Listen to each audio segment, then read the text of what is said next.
একটা ছোট গ্রামে থাকত রাহাত নামে একটি ছেলে। খুব সাধারণ পরিবার।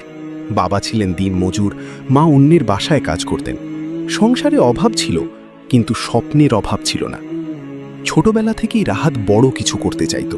যখন তার বন্ধুরা খেলাধুলা করত, তখন সে আকাশের দিকে তাকিয়ে ভাবত, একদিন আমিও সফল হব, একদিন আমিও সবাইকে দেখিয়ে দেব গরিব ঘরে জন্ম নেওয়া মানেই হেরে যাওয়া নয়। কিন্তু জীবন কখনো সহজ ছিল না। স্কুলে পড়ার সময় অনেকেই তাকে নিয়ে হাসত, কারণ তার পোশাক ভালো ছিল না, বই কেনার টাকা ছিল না।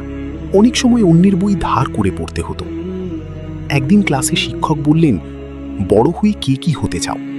কেউ বলল ডাক্তার, কেউ বলল ইঞ্জিনিয়ার। রাহাত উঠে দাঁড়িয়ে বলল, আমি এমন একজন মানুষ হতে চাই যাকে দেখে অন্যেরা সাহস পাবে। ক্লাসের অনেকেই হাসতে শুরু করল। কেউ বলল, নিজের অবস্থা দেখেছিস, তুই আবার মানুষকে সাহস দিবি? সেদিন রাহাত খুব কষ্ট পেয়েছিল, কিন্তু কাউকে কিছু বলেনি। সেদিন রাতে মায়ের পাশে বসে সে কাঁদছিল। মা মাথায় হাত রেখে বললেন, জীবনে মানুষ দুই সময় হাসি, যখন তুমি পড়ে যাও আর যখন তুমি উঠে দাঁড়াও। প্রথম হাসিটা উপহাস, দ্বিতীয় হাসিটা সম্মান।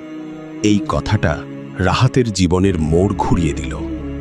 পরের দিন থেকে সে সিদ্ধান্ত নিল, যত বাধাই আসুক সে হার মানবে না। দিন যায়, রাহাত পড়াশোনার পাশাপাশি ছোটখাটো কাজ শুরু করল। কখনো দোকানে কাজ করত, কখনো টিউশনি করত। দিনে কাজ, রাতে পড়াশোনা। অনেক সময় না খেয়ে ঘুমাতে হতো। অনেক সময় ক্লান্ত শরীর নিয়ে বই খুলতেই চোখ বন্ধ হয়ে আসত। তবুও সে থামেনি, কারণ সে জানত স্বপ্ন পূরণ করতে চাইলে আরামকে বিদায় দিতে হয়। একদিন জীবনে বড় ধাক্কা এলো। রাহাতের বাবা অসুস্থ হয়ে পড়লেন। সংসারের পুরো দায়িত্ব এসে পড়ল তার কাঁধে।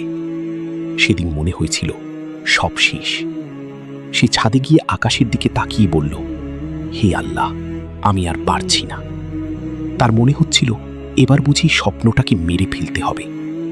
ঠিক তখন মায়ের কথা মনে পড়ল।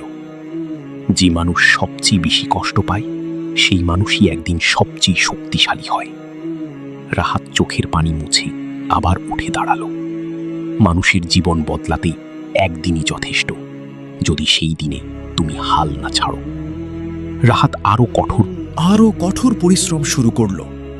মানুষ তাকে বলতো, তুই পারবি না। কেউ বলতো, গরিবের আবার স্বপ্ন কি? কেউ বলতো, বাস্তবতা বুঝ। কিন্তু রাহাত নিজের মনে একটা কথা বলতো, যারা আজ আমাকে নিয়ে হাসছে, একদিন তারাই আমার গল্প বলবে। বছরের পর বছর কেটে গেল। একদিন রাহাত একটি বড় পরীক্ষায় অংশ নিল। সে বিশ্বাস করেছিল এবার সে পারবে, কিন্তু ফলাফল বের হওয়ার পর দেখা গেল সে ফেল করেছে। সেদিন পৃথিবীটা যেন থেমে গিয়েছিল। সে নিজেকে ঘরে বন্ধ করে ফেলল। কাউকে দেখতে চাইত না। নিজেকে ব্যর্থ মনে হচ্ছিল। তার মনে হচ্ছিল হয়তো সবাই ঠিকই বলেছিল, হয়তো সে সত্যিই পারবে না।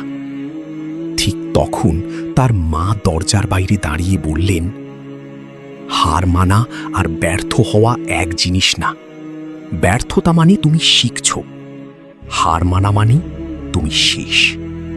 এই কথাটা রাহাতকে আবার বদলে দিল। সে বুঝল ব্যর্থতা তার পরিচয় নয়, ব্যর্থতা তার শিক্ষক। সে আবার শুরু করল, আরো মনোযোগ দিয়ে, আরো বেশি কষ্ট করে, আরো বেশি বিশ্বাস নিয়ে। এইবার কেউ তাকে থামাতে পারেনি। অবশেষে সেই দিন এলো, যে পরীক্ষায় সে একবার ব্যর্থ হয়েছিল, সেই পরীক্ষাতেই সে দেশের সেরা ফলাফল করল। গ্রামের মানুষ অবাক হয়ে গেল। যারা একসময় তাকে অপমান করেছিল, তারাই আজ তাকে অভিনন্দন জানাচ্ছে। যারা বলেছিল তুই পারবি না, তারাই আজ বলছে, আমরা জানতাম তুই পারবি। মঞ্চে দাঁড়িয়ে রাহাত বলল, আমি সফল হইনি কারণ আমার পথ সহজ ছিল। আমি সফল হয়েছি কারণ আমি কঠিন পথেও থামিনি। জীবনে পড়ে যাওয়া লজ্জার নয়, লজ্জার হলো পড়ে গিয়ে আর না ওঠা।